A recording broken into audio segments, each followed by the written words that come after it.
One of the most exciting scientific findings of the past half-century has been the discovery of widespread trophic cascades. A trophic cascade is an ecological process which starts at the top of the food chain and tumbles all the way down to the bottom.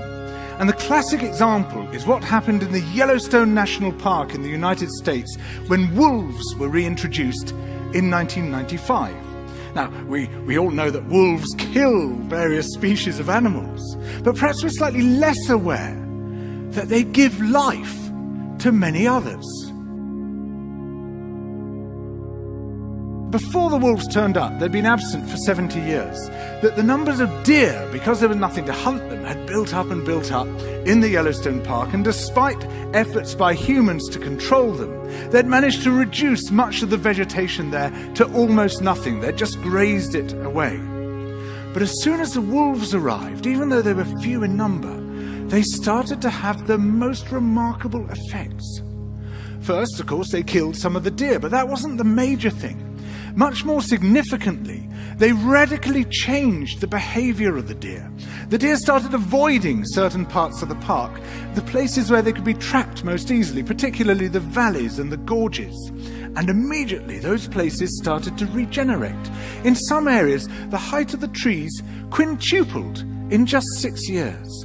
Bare valley sides quickly became forests of aspen and willow and cottonwood. And as soon as that happened, the birds started moving in. The number of songbirds, of migratory birds, started to increase greatly.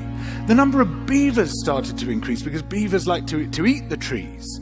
And beavers, like wolves, are ecosystem engineers. They create niches for other species. And the dams they built in the rivers provided habitats for otters and muskrats and ducks and fish and reptiles and amphibians. The wolves killed coyotes, and as a result of that, the number of rabbits and mice began to rise, which meant more hawks, more weasels, more foxes, more badgers. Ravens and bald eagles came down to feed on the carrion that the wolves had left. Bears fed on it too, and their population began to rise as well, partly also because there were more berries growing on the regenerating shrubs.